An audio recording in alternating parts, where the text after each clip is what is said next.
Assalamualaikum warahmatullahi wabarakatuh.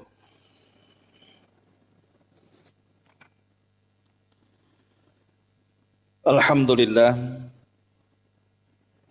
wassalatu wassalamu ala rasulillah wa ala alihi wa sahbihi wa mawalah wa la hawla wa la quwata illa billahi wa ba'du. Alhamdulillah, di pagi hari ini kita kembali duduk di Masjid Sukajadi dalam rangka talabul ilmi. Salawat dan juga salam tetap kita hadiahkan kepada Rasul kita Nabi besar Muhammad sallallahu alaihi wa ala alihi wasallam. Kita lanjutkan kembali kajian kita, masih membahas kitab 175 Jalan Menuju Sorga. Dan kita masuk pada halaman ke-78 poin 30, keutamaan akhlak mulia. Dan sesungguhnya akhlak mulia adalah salah satu sebab masuk surga. Kita baca hadis-hadisnya dulu. Nabi SAW bersabda, "Inna min khiyarikum ahasinukum akhlaqa." Sesungguhnya orang yang terbaik di antara kalian adalah orang-orang yang paling mulia akhlaknya.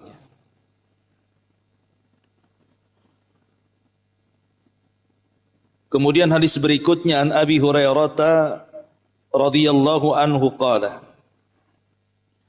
su'ila Rasulullah sallallahu alaihi wasallam an aktsari ma yudkhilun nasal jannata faqala taqwallahi wa husnul khuluqi, wa su'ila an aktsari ma yudkhilun nasan nara faqala al famu wal faraju. Dari Abu Hurairah radhiyallahu anhu, dia berkata, Nabi SAW pernah ditanya tentang perkara yang paling banyak memasukkan manusia ke dalam sorga. Beliau menjawab, takwa kepada Allah dan akhlak yang mulia.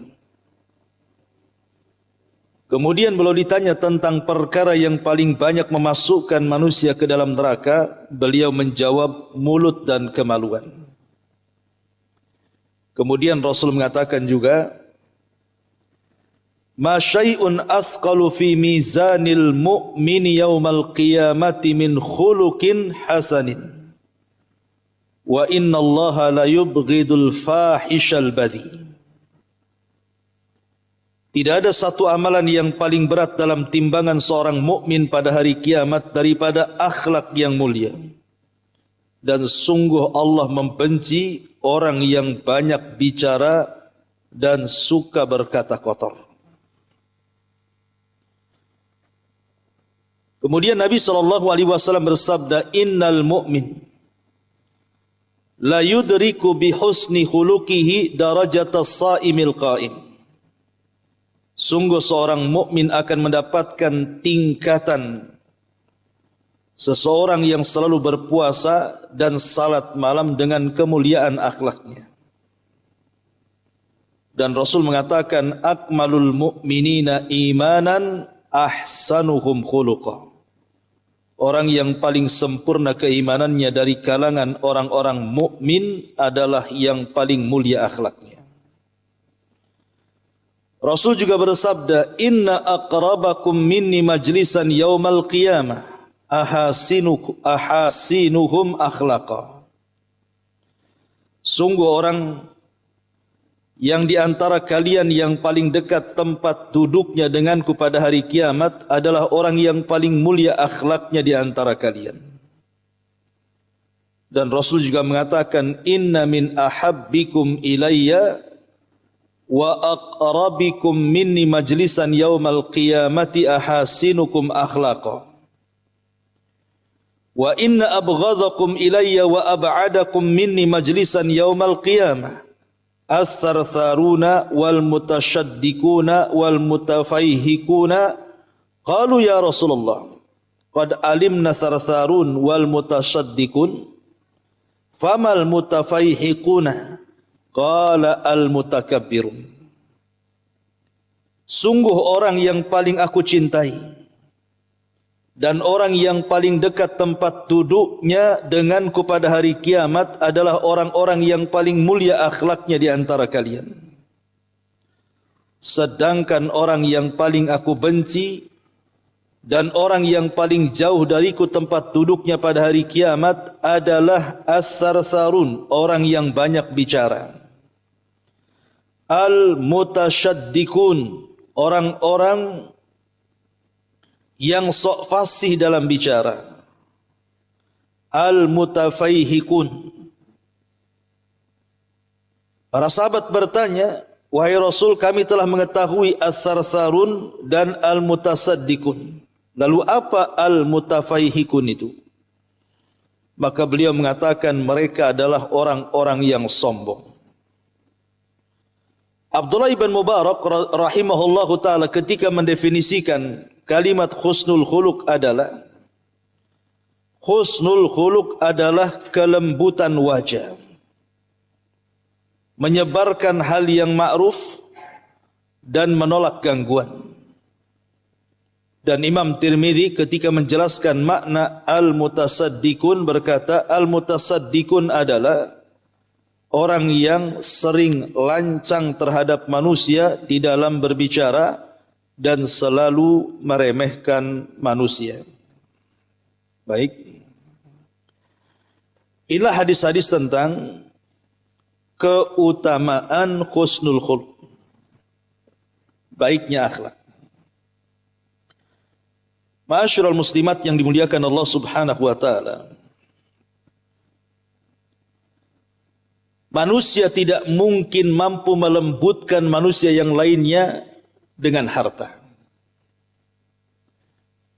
Berapalah harta ibu yang ibu bagi-bagikan kepada orang supaya orang itu suka dan cinta dengan kita.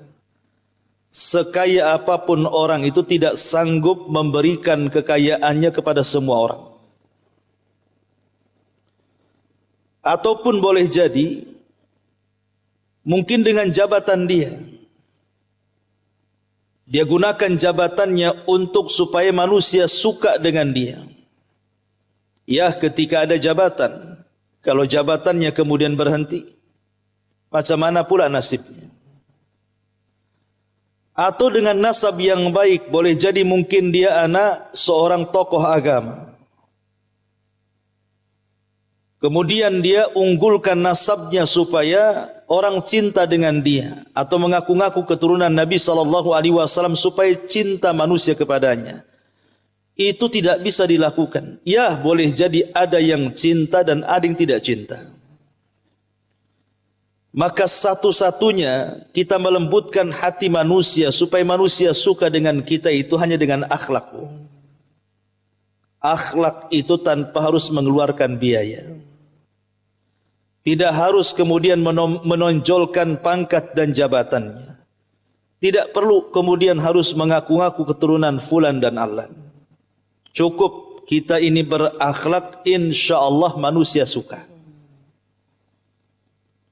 Tapi sebaliknya, walaupun dia kaya raya, kalau tidak punya akhlak, manusia pun tidak suka dengan dia. Walaupun dia punya pangkat jabatan, kalau tidak berakhlak, tidak akan suka manusia dengan dia. Hatta walaupun keturunan Nabi sekalipun, kalau tidak punya akhlak, pasti manusia benci dengan dia. Jadi satu-satunya perkara yang bisa melembutkan hati orang itu hanya akhlak saja. Istri melembutkan suami dengan akhlak. Suami melembutkan istri dengan akhlak. Anak melembutkan orang tua atau sebaliknya, itu semua dengan akhlak. Jadi akhlak itu sentral agama. Makanya kenapa rukun Islam yang 5 itu, kalau kita renungkan itu semua melahirkan akhlak. Syahadat melahirkan akhlak, salat melahirkan akhlak, puasa melahirkan akhlak, haji melahirkan akhlak, zakat melahirkan akhlak. Contoh salat.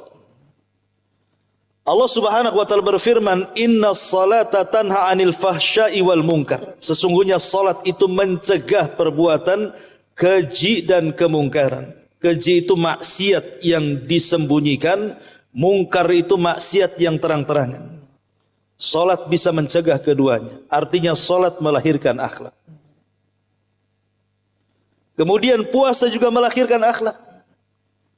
Kata Nabi SAW, kalau kita sedang berpuasa, tiba-tiba ada orang yang hendak mengajak bertengkar kepada kita. Apa kata Rasul? Faqulum ri'in inni sa'imun. Katakan kepada orang yang ngajak ribut itu, maaf saya sedang puasa. Akhirnya tak jadi ribut. Puasa melahirkan akhlak. Kemudian apalagi dari rukun Islam itu? Zakat. Allah Subhanahu wa taala berfirman, "Khudh min amwalihim shadaqatan tutahhiruhum bihi wa tutahhiruhum wa tuzakkihim bihi." Ambillah dari harta-harta zakat atau sedekah kalian dalam rangka membersihkan harta dan jiwa kalian. Akhlak. Ataupun haji. Nabi mengatakan, "Faman hajjal baita." Barang siapa yang haji ke Baitullah, walam yarfus, walam yafsuk, dia pun tidak mengeluarkan kata-kata kotor, ataupun tidak berbuat fasik, raja'a kayaumin waladathu ummuhu, maka dia pulang ke rumahnya dari Mekah itu seperti bayi yang baru dilahirkan. Jadi haji yang berakhlak, tidak mengeluarkan kata-kata kotor ketika haji, atau tidak berbuat fasik ketika haji, maka balasannya, dosanya akan diampuni sehingga pulang seperti bayi yang baru dilahirkan. Jadi semua itu bicara akhlak. Bahkan Al-Quran sendiri adalah akhlak. Makanya Ummul Mukminin Aisyah radhiyallahu anha pernah ditanya tentang akhlaknya Nabi SAW. Tidak mungkin Aisyah merinci 1, 2, 3, lama kan begitu. Makanya Aisyah radhiyallahu anha menyingkat dengan mengatakan, kana khuluquhul Quran. Akhlaknya Nabi itu Al-Quran. Selesai. Al-Quran itulah akhlaknya Nabi. Bahkan Nabi SAW sendiri diutus untuk menyempurnakan akhlak. Innama bu'ithu liutammima makarimal akhlak. Aku diutus untuk menyempurnakan akhlak manusia.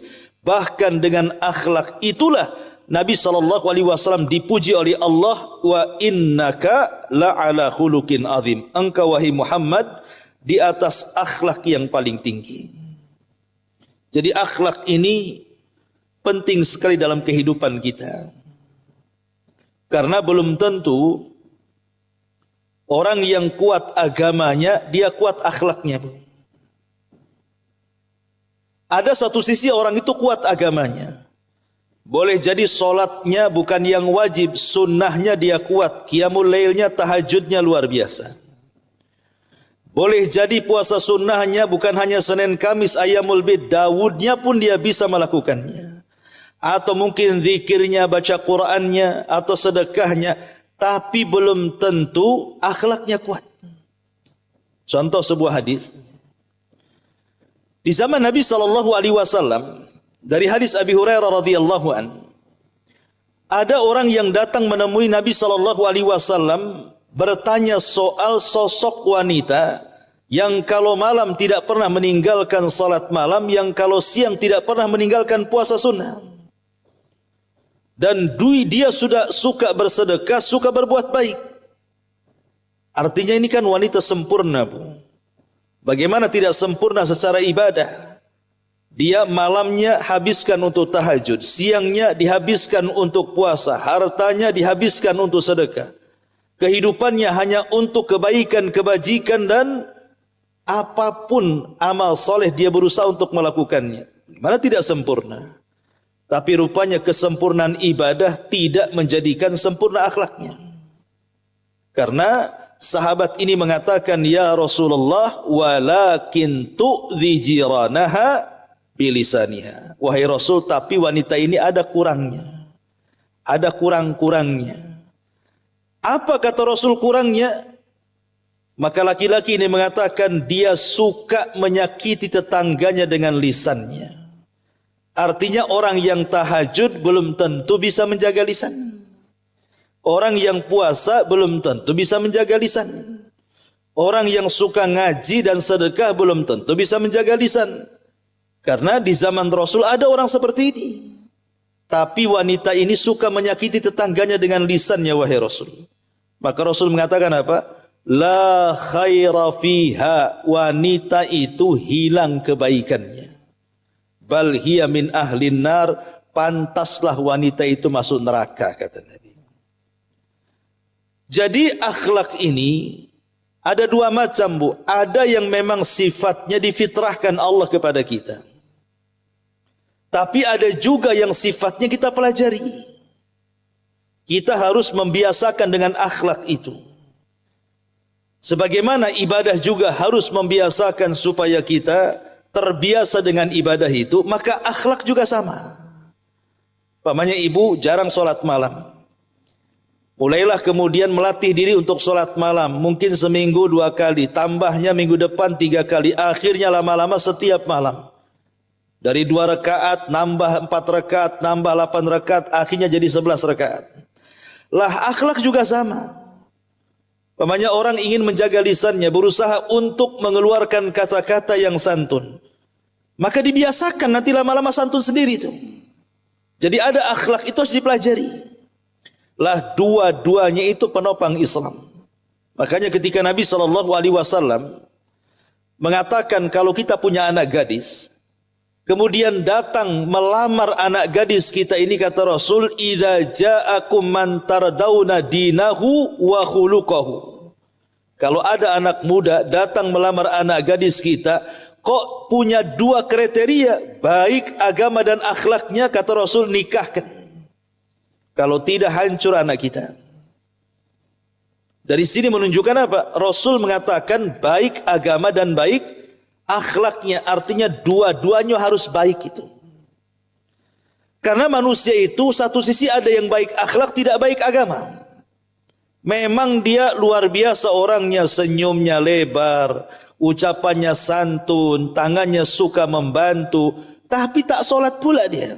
Ada orang kayak gitu tuh. Satu sisi Masya Allah solatnya luar biasa, jidatnya saja sampai hitam karena banyak sujud. Kemudian juga badannya sampai ramping karena saking banyak puasa. Tapi kalau ngomong nyelekit, Bu, suka nyakiti orang. Makanya harus balance itu ibadah dengan akhlak itu. Baru kemudian orang itu dianggap orang baik. Karena yang namanya hubungan itu kan ada yang sifatnya ke atas, ada yang sifatnya ke bawah. Ke atas itu maksudnya hubungan kita dengan Allah itu disebut dengan ibadah. Lah ada hubungan ke bawah sesama manusia, itulah yang disebut dengan akhlak. Makanya ada istilah hablum minallah dan hablum minan nas. Ada hubungan kita dengan Allah, itulah dengan cara ibadah. Salat, puasa, zakat, haji dan begitu seterusnya. Lah hubungan manusia itu hanya bisa dilakukan dengan akhlak. Ma'asyiral muslimat yang dimuliakan Allah Subhanahu wa taala. Saya sedikit menyebutkan beberapa perkataan para ulama tentang apa itu akhlak. Pertama perkataan Imam Sya'bi rahimahullahu ta'ala yang dinukilkan oleh Imam Ibn Rajab dalam kitabnya Jami' al-Ulum wal Hikam. Kata Imam Sya'bi ketika menyebutkan apa sih akhlak baik itu. Beliau mengatakan, qala husnul khuluqi al-badhalatu wal-atiyatu wal-basharatul hasan wa kana Sya'bi kadzalik. Jadi Imam Sya'bi rahimahullah ta'ala mengatakan akhlak baik itu ada di 3 perkara. Pertama, al-badhalatu. Berusaha untuk sekuat tenaga kita ini membantu orang. Kalau kita punya ilmu, ya kita ajarkan ilmunya. Kalau kita punya harta, ya bantu dengan harta kita. Kalau kita punya tenaga, ya dengan tenaga kita. Kalau kita punya waktu, ya dengan waktu kita. Kalau kita punya pikiran, ya dengan pikiran kita. Itu disebut badlu. Kemudian juga wal atiyatu. Atiyah itu karam, dermawan. Wal basyaratul hasan, dan pasang wajah yang baik dengan senyumannya, dengan kata-katanya. Karena terkadang ada orang itu memberi, tapi dengan memasang wajah yang tidak baik, itu sudah enggak enak juga. Makanya kenapa ada ayat Al-Quran mengatakan qaulun ma'ruf khairun min sadaqatin yatba'uha adha. Ucapan yang santun itu jauh lebih baik dibandingkan sedekah tapi nyakiti orang yang dikasih. Umpamanya ada orang bawa proposal tuh, jalan-jalan ke perumahan. Ibu ada di ruang tamu. Takut langsung gordennya ditutup. Nampaklah sama orang yang bawa proposal itu. Itu kan nyakiti, Bu. Apain emang saya ini penjahat kan gitu ya. Kalau enggak ngasih enggak usah nyakiti orang. Atau kayak interogasi. Kamu dari mana? Dari Indonesia. Mana tanda tangannya? Mana cap lurahnya, camatnya, semua diinterogasi kayak polisi, Bu. Kepo, kayak polisi. Kalau enggak ngasih enggak usah, Bu. Bilang saja maaf, belum ada uang. Itu bohong lah, pasti ada tuh. Maaf belum bisa ngasih. Ya semoga lain kali. Mudah-mudahan Allah luaskan rizkimu. Kan enak bukan gitu. Ya. Kalau umpamanya enggak ngasih, udah saya kasih. Tapi sampai kiamat jangan datang lagi ya kamu. Nah, ini kan nyakiti orang, Bu. Jadi itu enggak akhlak namanya. Ini perkataan Imam Syafi'i. Kemudian juga perkataan Imam Ibnul Mubarak. Beliau mengatakan akhlak yang baik itu adalah bastul wajhi wa badlul ma'ruf wa kaful adha. Beliau juga Imam Ibnu Mubarak membagi akhlak yang baik itu 3. Pertama, bastul wajhi, memasang wajah yang berseri. Artinya penuh dengan senyuman, penuh dengan kata-kata santun, sama juga dengan perkataan Syafi'i tadi. Karena biasanya kalau orang ketemu senyum, itu sudah senang kita nengoknya. Tapi kalau ketemu orang sudah tidak senyum, kita ada curiga, ngapain dia? Jangan pinjam utang pula. Atau terbalik juga, senyum juga bisa pinjam uang tuh. Tapi maksudnya kalau orang terbiasa senyum itu memang menunjukkan dia berakhlak itu. Kemudian juga kata Imam Ibnul Mubarak, badlul ma'ruf, mencurahkan setiap kebaikan untuk orang lain. Kira-kira apa yang saya bisa bantu? Saya ada motor. Bilang saja kalau umpamanya mau kemana-mana, ambil sajalah motor saya pakai saja. Saya ini ada ya uang sedikit banyak lah, nanti saya bantu. Pokoknya apapun kebaikan orang dia bantu. Kemudian kaful adha. Dia tidak suka menyakiti orang. Mau menggibah tak jadi. Mau menjelek-jelekan tak jadi. Mau menyakiti orang tak jadi. Nah, itu namanya kaful adha. Nah ini kata Imam Ibnul Mubarak, itulah disebut akhlak yang baik. Kemudian Imam Ahmad ibn Hanbal rahimahullahu ta'ala juga mengatakan, husnul khuluqi alla taghdab wala tahqid. Jadi baik akhlak itu ketika engkau tidak marah dan ketika engkau tidak benci. Imam Ahmad mengatakan di antara husnul khuluq adalah ketika kita bisa menjaga emosi. Jangan marah. Karena biasanya dari marah ini akan muncul akhlak-akhlak buruk yang lainnya. Awalnya hanya marah saja, tapi dari kemarahan ini keluarlah kata-kata kotor. Semua binatang keluar. Dari marah ini masang muka kayak setan. Itu udah merah, mata mau keluar gitu ya, urat udah kencang, itu nakutin orang. Kemudian juga wala tahqid kata Imam Ahmad. Jangan dengki. Maksudnya jangan iri, jangan hasad, itu juga bagian daripada akhlak. Ini menurut Imam Ahmad ibn Hanbal rahimahullahu ta'ala. Kemudian juga sebagian ulama yang lain seperti Ishaq ibn Rahawayh mengatakan, husnul khuluq adalah kadhmul ghaidhi lillah, menyembunyikan amarah. Kita lagi emosi dengan orang, tapi kita berusaha memasang muka datar seolah-olah enggak ada masalah. Padahal sebenarnya memuntah itu omongannya. Tapi dia emosi, emosinya dia jaga. Jangan sampai nampak kalau dia sedang emosi. Itu akhlak. Kata Ishaq ibn Rahawayh. Izharut talaqati, menampakkan senyuman dalam wajahnya. Wal afu aniz zalin, dan berusaha untuk memaafkan kepada orang yang tergelincir. Wa kaful adza an kulli muslimin, mencegah tidak melakukan keburukan kepada siapapun dari orang-orang Islam. Termasuk juga wassamahatu, dan berusaha untuk lapang dada dan bisa memaafkan. Lah ini di antara perkataan para ulama tentang akhlak. Bahkan sebagian para ulama juga ada yang mengembangkan akhlak itu dan mengatakan an yakunal insanu katsiral haya'i qalilal adza, katsiral salahi saduqal lisani qalilal kalami, katsiral amali qalilal zalali qalilal fuduli, barran wa wusulan waquran saburan syakuran radiyan haliman rafiqan afifan syafiqan la la'anan wala sabbaban wala nammaman wala mugtaban wala ajulan wala hakudan wala bakhilan wala hasudan basyasan hasyasan yuhibbu fillahi wa yaradallah wa la yaghdab illa lillah. Sampai ulama mengembangkan akhlak itu adalah kathiral haya, memperbanyak perasaan malu. Maksudnya malu untuk melakukan kemaksiatan.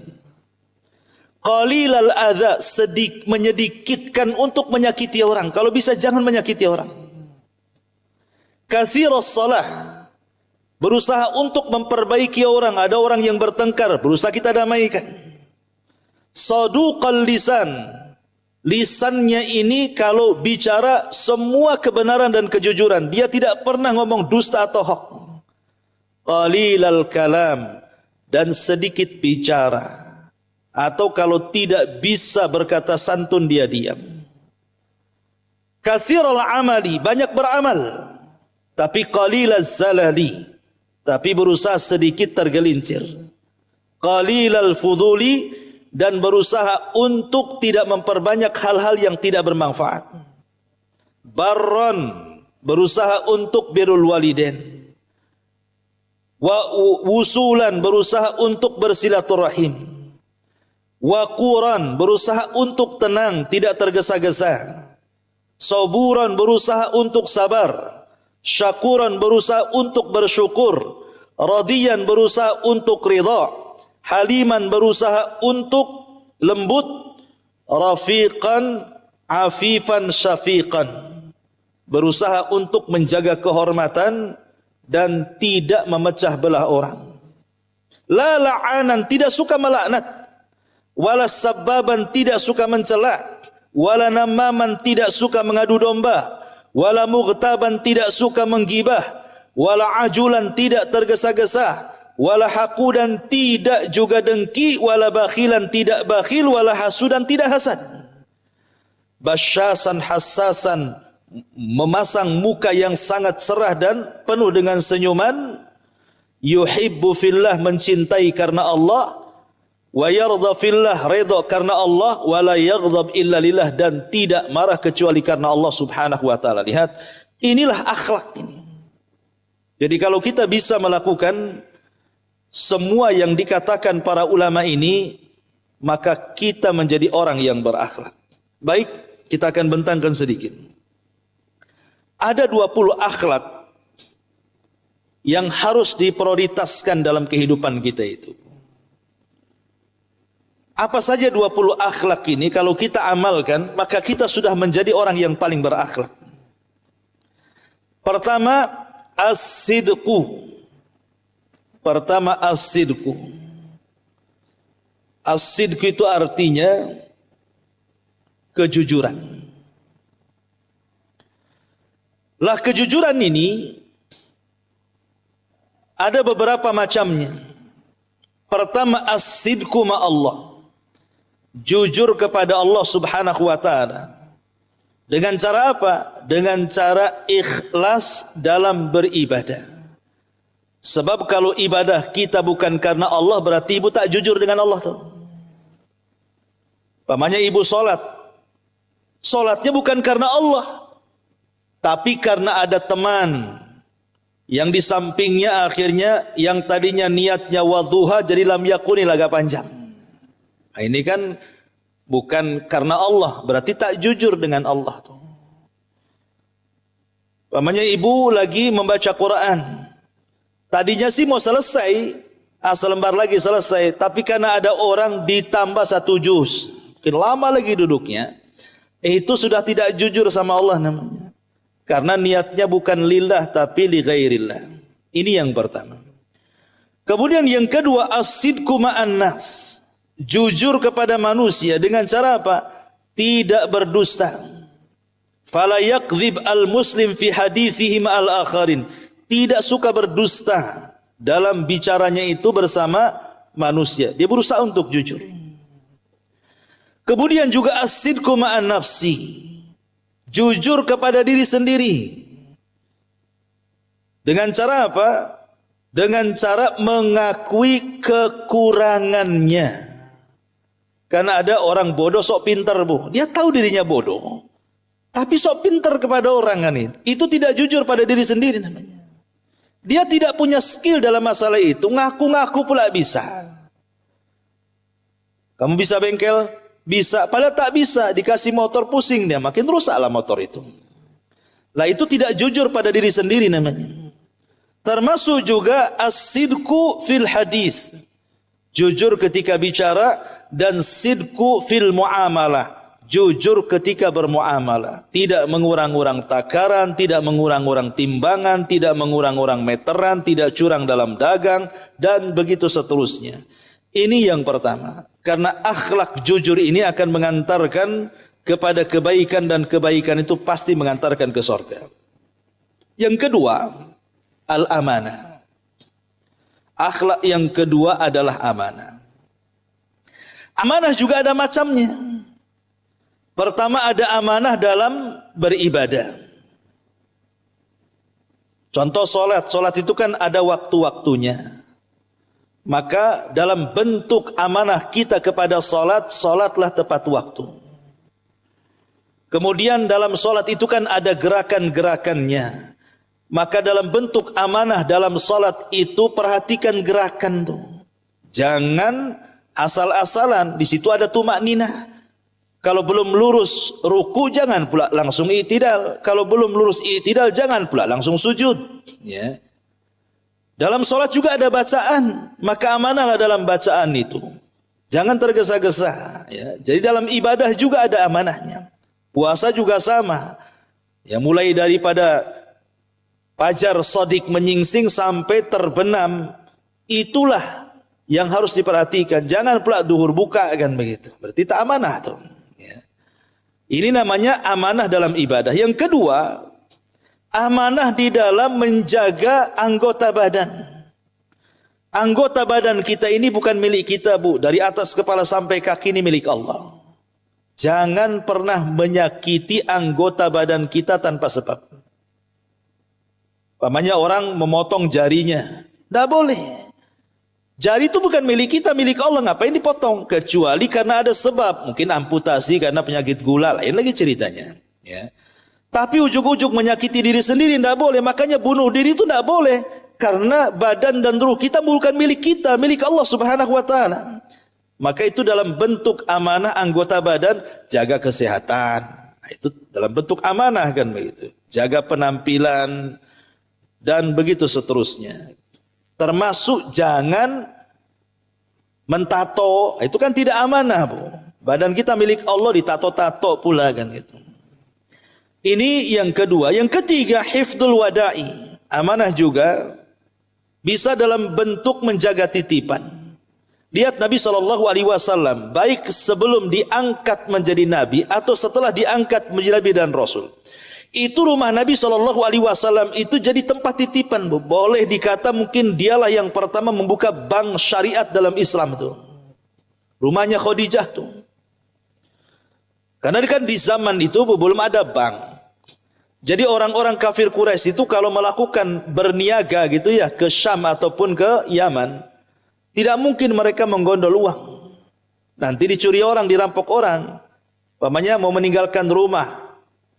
Kemudian uangnya taruh di bawah bantal. Sementara rumahnya kosong, dianya sedang berniaga ke Syam. Bisa saja dicuri orang. Makanya biasa uang-uang mereka itu dititipkan ke rumah Nabi. Sampai mereka datang dibalikan lagi itu duitnya. Itulah Nabi SAW menjaga amanah dari titipan. Kemudian juga amanah dalam pekerjaan. Jangan sampai mencuri-curi waktu. Sebab 1 jam saja dalam pekerjaan itu, kalau kita umpamanya sengaja tidur, sengaja beristirahat pada waktu yang belum beristirahat, maka gaji 1 jam itu haram. Haram gaji 1 jam itu. Karena kita sudah mencuri waktu namanya. Tidak amanah dalam waktu. Termasuk juga amanah dalam berbicara dan mendengar. Itu juga amanah. Kita mendengar sesuatu, ya sudah cukup telinga kita aja yang dengar. Jangan pula lisan menyampaikan apa yang kita dengar. Karena Rasul mengatakan, kafa bil mar'i ithman an yuhadditha bikulli masami. Cukuplah orang itu dikatakan pendosa ketika dia bicara semua yang didengarnya. Tidak semua yang didengar harus dibicarakan, Bu. Contohnya yang sering saya ulang-ulang, ibu ini kan namanya tinggal di perumahan. Dan rata-rata rumah di Batam ini kan kopel, Bu, ya kan. Tetangga dengan tetangganya itu satu dinding itu.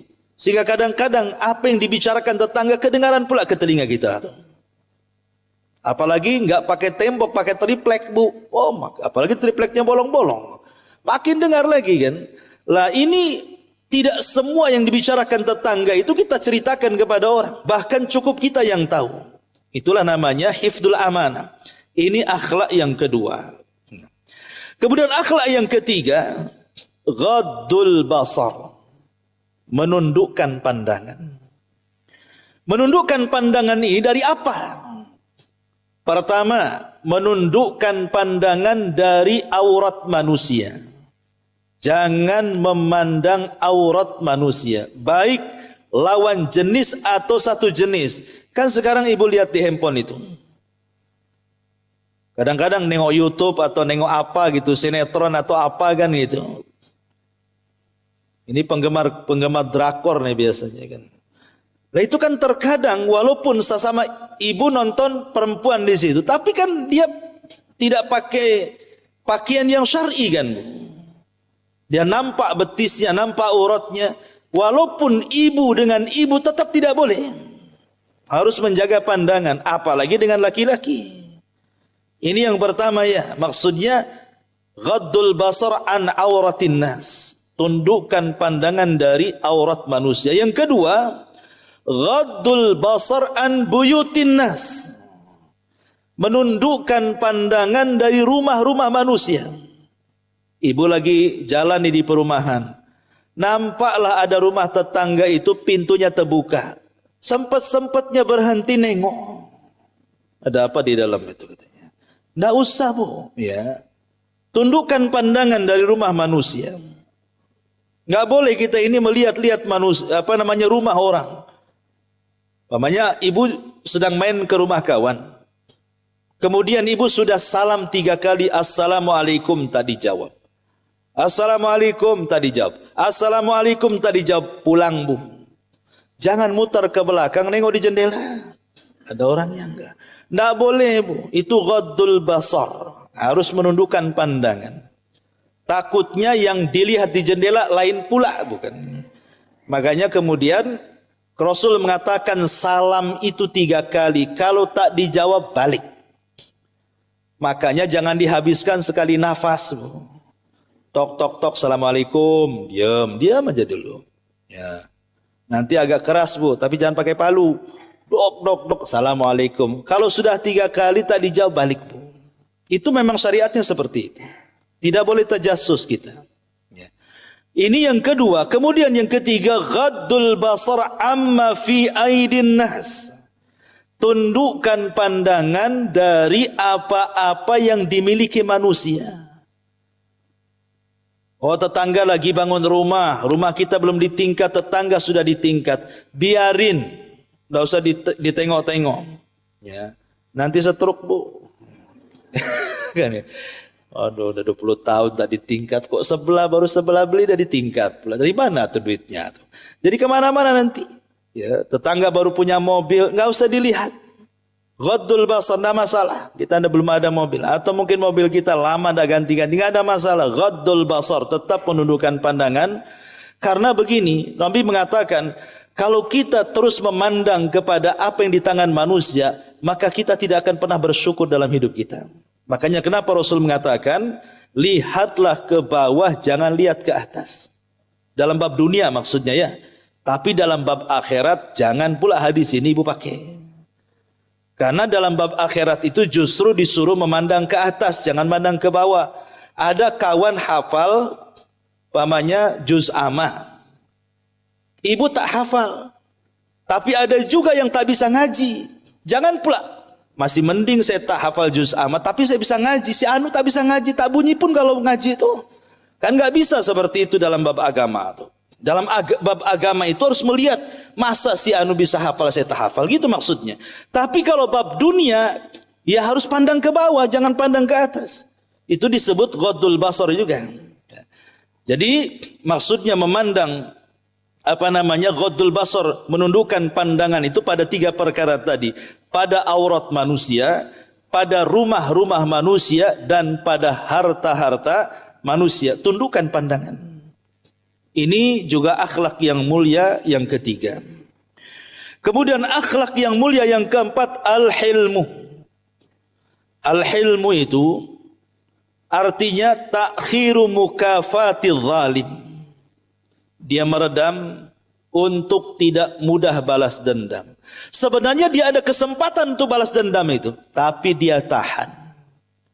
Bisa waktu itu saya marah bisa depan dia, tapi saya berusaha untuk halus dalam bicara, tidak mau menampakkan saya sedang balas dendam. Itu namanya al-hilmu. Memang berat, karena Nabi SAW mengatakan, laisa syadidu bisur'ah, innamas syadidu alladhi yamliku nafsahu indal ghadab. Orang yang kuat itu bukan ahli gulat, kata Rasul.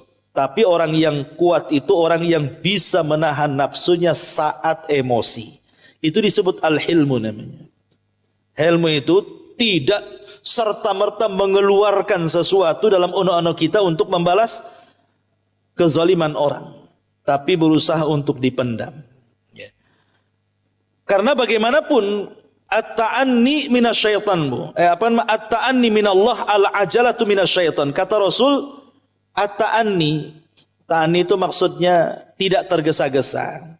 Itu dari Allah. Dan tergesa-gesa itu dari setan. Terkadang ketika kita hendak balas dendam nih, ada si anu dengar menjelek-jelekan kita gara-gara menggibah kita. Kemudian dalam hati kita, awas saja kalau ketemu. Nanti saya akan marah-marah sama dia. Betul-betul ketemu. Akhirnya ibu muntahkan di situ. Ya. Terkadang Bu, tergesa-gesa seperti ini itu akan membuat penyesalan tuh. Bisa saja akhirnya bertengkar, yang tadinya hanya menegur, jadi bermusuhan tuh jadinya kan. Lah itu akibat sifat tidak ada hilmu tadi. Maka ini juga yang keempat, al-hilmu adalah akhlak yang tinggi juga dalam Islam. Kemudian yang kelima, as-samaha. As-samahatu. As-samahatu artinya memudahkan segala urusan untuk manusia. Pokoknya macam mana ibu mudahkan. Bahasa singkatnya, sederhanakan masalah. Jangan pula menyulitkan masalah. Kan ada masalah-masalah yang bisa disederhanakan. Kenapa kalau kita bisa sederhana, kenapa pula dipersulit? Lah, menyederhanakan masalah itu disebut samaha namanya. Makanya Nabi SAW mengatakan, rahimallahu rajulan samhan idza ba'a wa samhan idza ishtara wa samhan idza qada wa samhan idza iqtada. Semoga Allah merahmati orang yang mudah saat menjadi penjual, yang mudah saat menjadi pembeli, yang mudah saat memberi hutang, yang mudah saat membayar hutang, kata Rasul. Yang sering contohkan pamannya ibu jadi pembeli ini. Ibu jadi penjual, anggap saja ibu jual buah-buahan. Ada yang beli 1 kilo. Beli 1 kilo lah. Ya, beli apa? Duku. Kasih duku. Orang ketika meleng tuh bu, ibu tambah sedikit. 1 kilo lebih, setengah on gitu kan. Orang itu kan tak tahu tuh. Itu namanya mudah dalam menjual. Ini enggak. Sudah tidak ditambah, diganjel pula timbangannya. Nah, itu kan mempersulit orang. Ya. Ataupun umpamanya sebagai penjual juga sama. Umpamanya ibu membeli sesuatu, tiba-tiba kok ada kembalinya tak banyak. Umpamanya ibu membeli sesuatu itu harganya 100, bawang 100.000. Rupanya harganya 99.000. Berarti kembali 1.000 bu. Ditunggu yang 1.000 itu. Pokoknya harus kembali yang 1.000 itu. Akhirnya penjual ini sudah bilang nggak ada kembaliannya. Ya pokoknya harus ada katanya. Jadi carilah 1.000 keliling pasar bu sampai sore. Kan kasihan penjual itu jadinya. Harusnya melayani banyak orang, gara-gara uang 1.000 kan mempersulit orang jadinya. Padahal apalah 1.000? Kalau ibu ikhlaskan kan berkah tuh. Apa yang ibu beli itu? Selain ibu membeli sesuatu, dapat pula pahala sedekah di situ. Ya. Lah itu orang jangan sampai mempersulit. Kalau orang mempermudah semuanya, sudahlah ambil saja yang 1.000 saja. Lah itu disebut samahah namanya. Memudah-mudahkan orang. Itu akhlak yang paling tinggi. Ya. Kemudian juga di antara akhlak yang lainnya adalah asyaja'ah, keberanian. Berani itu akhlak yang mulia, tapi berani dalam kebenaran. Karena kalau ibu punya suami lemah, ibu nggak suka juga kan. Ibu diledek sama tetangga, dijelek-jelekin sama tetangga, lapor sama suaminya. Suaminya diam saja lemas gitu kan. Takut. Mana ibu mau punya suami kayak gitu kan itu. Jadi tidak berani itu bukan akhlak, tapi berani maksudnya membela kebenaran, membela izzah dan kehormatan, itu suka orang itu. Maka sifat berani juga bagian daripada akhlak, tapi catatan tadi berani dalam kebenaran gitu ya. Bukan berani dalam kebatilan. Ataupun sebaliknya berani mengakui kesalahan. Itu juga bagian daripada akhlak. Tahu mamanya anak ibu bertengkar dengan anak tetangga. Akhirnya kemudian ibu ya tentu bela anaknya. Yang tetangga juga bela anaknya. Akhirnya bertengkar, dari mulai bertengkar anak sampai bertengkar orang tua. Anaknya sudah salaman, ibunya 7 turunan tidak mau damai kan. Lah sebenarnya kan kita bisa mana yang salah. Loh, kalau anak kita yang salah beranilah minta maaf. Lah itu akhlak namanya, keberanian seperti ini. Ya. Jadi ini juga termasuk akhlak yang baik. Kemudian juga di antara akhlak yang baik juga al-muru'ah. Muru'ah itu maksudnya menjaga kehormatan. Lah muru'ah sendiri ada macam-macamnya. Pertama ada al-muru'atu ma'allah. Menjaga kehormatan kepada Allah dengan cara apa? Menanamkan sifat malu. Dan rasa malu tidak mendatangkan kecuali kebaikan. Dengan cara apa? Al-muru'ah ma'allah, bersama Allah itu maksudnya antahfadhar ra'sa wa ma wa'a wa antahfadhal batna wa ma hawa. Kata Rasul, malu kepada Allah itu menjaga isi kepala dan menjaga isi perut. Ya, menjaga kepala ya ada pandangan, ada pendengaran, ada lisan yang bicara, ada otak yang berpikir, jaga tuh semuanya. Termasuk juga menjaga perut untuk tidak masukkan yang diharamkan. Ya, termasuk juga di situ ada kemaluan untuk tidak berzina dan begitu seterusnya. Ini yang pertama. Yang kedua, al-muru'atu ma'al khalqi. Muru'ah kepada manusia. Caranya apa? Muru'ah dengan manusia itu ada macam-macamnya. Pertama, muru'atul lisan.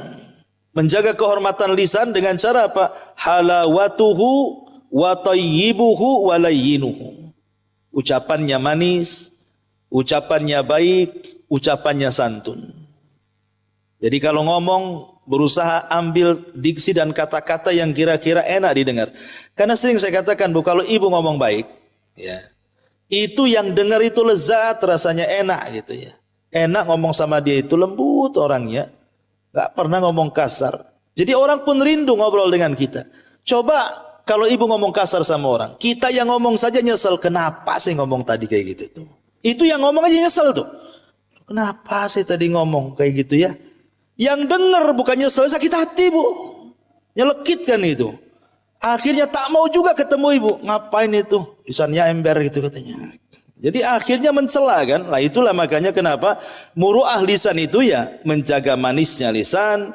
Kemudian kata-katanya baik dan juga lembut. Kemudian muru'atul khalqi. Muru'atul khuluqi. Berusaha akhlaknya juga dijaga kehormatannya dengan si'atuhu wa bastuhu lil habibi wal baghid. Berusaha untuk berbaik sangka baik kepada orang yang kita cintai ataupun kepada orang yang kita benci. Nabi itu Bu pernah ngomong dengan Aisyah. Jadi ada seorang munafik dari jauh mau datang ke rumahnya. Jadi Rasul mengatakan kepada Aisyah, tahu enggak kamu manusia yang paling buruk itu siapa? Kata Aisyah enggak tahu. Kemudian Rasul mengisyaratkan, itulah orang yang mau datang ke sini katanya. Tiba-tiba ketika Rasul habis ngomong begitu, orang itu datang. Tapi Rasul tidak pernah memasang muka yang tidak enak. Padahal jelas-jelas orang itu paling buruk manusia. Tetap saja Rasul menyamakan orang baik dengan orang buruk. Dengan wajahnya yang senyum, dengan kata-katanya yang santun. Jadi Aisyah radhiyallahu anha heran. Katanya dia orang yang paling buruk. Kenapa dilayaninya seperti orang baik? Jadi Aisyah bertanya kepada Rasulullah setelah orang ini pergi. Maka Nabi SAW menjawab, ya, bahwa walaupun orang itu paling buruk, tapi jangan pula kita berbuat buruk kepada dia. Cukuplah keburukannya dia saja. Tapi kita pula jangan ketularan dengan keburukan dia. Nah, ini juga termasuk menjaga muru'ah dalam akhlak. Dan begitu seterusnya. Kemudian juga akhlak yang selanjutnya adalah al-mawaddah. Mawaddah itu kasih sayang. Makanya dalam ayat pernikahan itu Allah mengatakan wa ja'ala bainakum mawaddatan wa rahmah. Arti mawaddah itu cinta, ya. Tapi lebih daripada itu maksudnya di sini adalah kasih sayang terhadap kaum muslimin. Kata Nabi SAW bahwa permisalan kasih sayang atau mawaddah kaum muslimin itu seperti satu jasad. Jadi kalau seandainya di antara jasad ini ada yang sakit, maka semua jasad akan merasakannya. Itulah disebut mawaddah. Jadi kalau ada tetangga yang susah, kita ikut susah, gitu ya. Ada tetangga sakit, ikut sakit. Nah, bagaimanalah jasad kita ini? Kalau kita ini sakit pasti ingin cepat ke dokter, ingin diobati. Kalau kita lapar, ingin cepat cari kuliner supaya cepat hilang laparnya. Kalau haus, cepat ingin minum. Maka seperti itu juga harusnya kalau ada tetangga kita ini yang sakit dan dia tidak punya biaya, tolong. Seolah-olah yang sakit kita. Nah, itu muncul karena sifat mawaddah tadi. Lah itu bagian daripada akhlak. Bagian daripada akhlak adalah menanamkan sifat mawaddah. Kemudian juga di antara sifat yang mulia adalah as-sabru. Ini yang paling penting. Karena sabar itu dalam badan ibarat kepala. Ibu kalau ada kepala hidup pasti mati. Gak percaya penggal aja kepalanya. Orang kalau tidak punya kepala pasti mati. Lah orang kalau tidak sabar Bu, tidak perlu hidup orang. Karena hidup ini adalah sabar. Ya. Siapa yang di antara kita tidak pernah diuji? Pasti diuji Bu. Pasti diuji. Ujian Allah itu macam-macam. Ada diuji dengan ucapan manusia yang nyelekit, ada yang diuji dengan kesehatan, ada yang diuji dengan harta, ada yang diuji dengan ekonomi, ada yang diuji dengan anak-anak, ada yang diuji dengan orang tua, dengan tetangga, macam-macam ujian orang itu. Maka kalau orang tidak pernah sabar, pasti dia mati. Maka sabar itu ibarat kepala dalam badan. Lah, sabar sendiri memang dalam hal-hal yang harus ditekankan oleh para ulama. Apa saja? Pertama, sabar ketika meninggalkan syahwat yang diharamkan. Sabar di dalam meninggalkan syahwat yang diharamkan. Yang kedua, sabar di atas kefakiran dan kesempitan hidup. Kadang ada orang tidak sabar ketika fakir. Kemudian yang ketiga, sabar di dalam berdakwah. Namanya ngajak orang itu belum tentu dapat taufik. Ibulah ngajak saudara sholat tuh belum tentu dia mau sholat, tapi musuhan sudah jelas gitu ya. Kita ngajak sholat nih saudara, sudah siang malam kayak perang. Ya. Perangnya jelas, tapi taufik juga tidak kunjung-kunjung datang ke orang yang kita dakwai. Harus sabar. Ya. Kemudian juga sabar alal adal ladzi yahsulu minal qiyami bil amri bil ma'ruf wan nahyi anil munkar. Sabar ketika mendapatkan ujian. Umpamanya kita mengajak manusia malah dia pula menyakiti kita. Kita mengajak kebaikan dia pula menyakiti kita. Kemudian juga sabar anil kasbi ketika mencari maisha, mencari kehidupan. Sabar alal mardha ketika sakit, karena biasanya orang sakit apabila mendekati ajal, biasanya disitulah setan akan dekat dengan kita lebih banyak dibandingkan malaikat. Makanya harus sabar.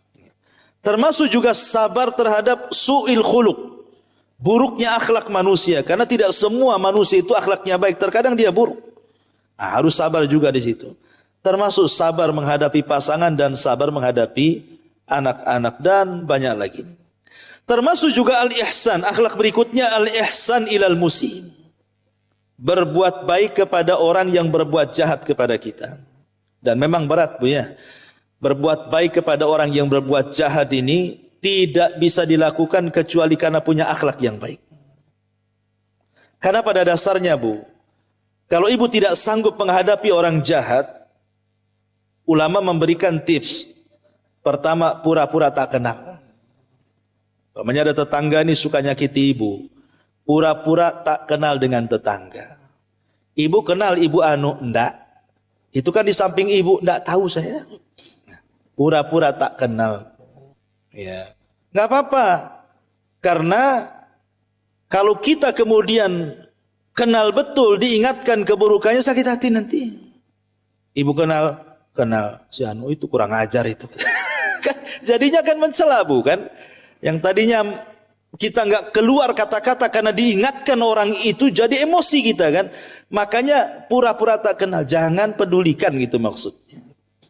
Mana dalilnya? Dalilnya tentang Ashabul Kahfi. Ketika Ashabul Kahfi itu dia dimusuhi oleh kerajaan Romawi untuk supaya menyembah berhala, dia kabur. Kemana? Ke gua. Kemudian sampai di gua rupanya ditidurkan 309 tahun. Tidur di situ. Setelah 3 abad lebih tidur, kemudian bangun.